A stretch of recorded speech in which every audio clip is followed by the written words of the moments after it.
Good evening, everyone. How you doing today? Michael Zuber, one rental at a time. Very almost actually, I think this is the very first time in 3 years that I have done a live stream late on a Sunday evening. The reason is normally on Sundays, I do my interview in the morning with Laura Morby. I do my goals video, do my community video, and then, hey, it's one kind of free day to rest and recharge before we start right up tomorrow morning with Greg Dickerson, one of our multi-millionaire experts. But something has been bothering me. I think you and I have known for quite a while that the CPI report has been under-reporting rent. It has been going on for quite a while now and has annoyed me, but this last report, I finally had enough. So what I'm going to ask you to do is we're going to take out a piece of paper, and together you and I are going to calculate the actual CPI. And based on my math, the actual CPI is 10%. Now, Michael, you might say, how can we do this? Well, the answer is they have given us the math. So what we are going to do first is we are going to deconstruct the 6.8%. And then we are going to reconstruct that number with the correct rent equivalent. And when we do that, we will see that CPI is actually double digits. Yes, folks, it brings me no joy, brings me no happiness to share with you that what we are about to go through produces a 10% CPI. Not 6.8%, not highest since 1982. We are talking crazy inflation going on. So, in order to get to the correct number, we must first deconstruct the 6.8, which means we have to back out the bogus rent calculation. So, how do you do that? Well, the good news is it's just math. So, the first thing we need to do is we need to back out the rent equivalent rent from the 6.8. So, how do we do that? Well, we take the 3.5%, which they gave us in the report. So this is, again, their numbers. And we have to multiply 3.5% times 28%. Why 28%? Well, 28% of CPI is rent. So any movement in rent really does have an outsized impact on CPI. So if rent is drastically underreported, CPI is drastically underreported. So the first step, take 3.5 times 28% or 0.28. That equals 0.98, or we'll round it up to 1 full percentage point. So the first thing we must do is you must take 6.8, which was the reported CPI number, and subtract 1%, right? So the number now is 5.8. Well, as we just said, CPI makes up, rent equivalent makes up 28% of the CPI. So we must add back in the correct CPI calculation for rent. So here's the deal.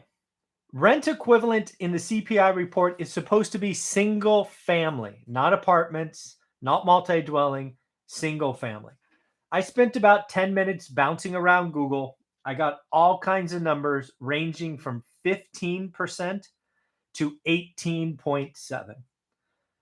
So, just because it's government work, I chose the lowest number. I chose 15%. So now what do you do? Well, kind of the same math we did to deconstruct the 6.8. We have to multiply 15 by the same 28% or 0.28%.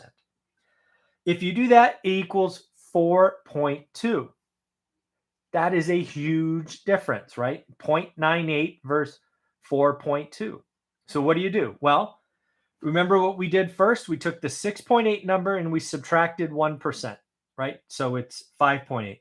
Guess what? You take the 5.8 plus the 4.2, and bingo bango,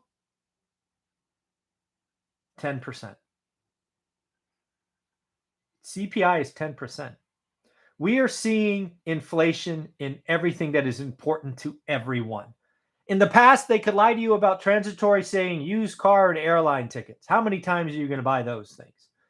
Well, now, folks, it's rent, and I think rent's accelerating. It's food, it's fuel, it's heating. 10%. Now, if the government reported 10% or double digit inflation, oh my God, the market would lose their mind. That's why they are in no hurry to clean up this bogus, underreported, just ridiculously silly rent equivalent of 3.5%. It's not 3.5%, folks. It's closer to 15, if not over 15. And when rent is 28% of the calculation, that 12% or 11.5% difference is gargantuan. Yeah. You can actually calculate your own CPI, and we just did it. It's not 6.8, it's 10%. Rent is up 15% in single family homes. If you work out these numbers and you get a different number, let me know. I did the math over here, little chicken scratch. But yes, that's where we are. CPI is at least double digits, and that should be scary. Powell had better tighten on Wednesday. You can't keep printing money and throwing money out of helicopters and hope that inflation doesn't happen. That's not how it works. So again, folks, I don't normally do Sunday evening almost rants. Is this a rant or is this just math? This is probably a little bit of a rant. It was clearly bothering me. I thought about waiting till tomorrow, and I'm like, if I do that, I don't think I'm going to be able to sleep. So there you go, folks. You learned something cool today. CPI for the month of November was actually 10%. Have a wonderful evening. If you like this video, please share it. Thumbs up, comments. We are trying to help 1 million people on the channel, one rental at a time. We are positive. We are doing the work. We are closing deals. We're not somebody chasing fear and all of these things. So if we got to get positivity out there. Share the videos, like them, ask friends to join. We will be back at it tomorrow morning at 7:30 a.m. for your daily financial news, followed by one of our multimillionaire experts at 8 o'clock. So exciting day tomorrow. Enjoy your Sunday evening. Bye-bye.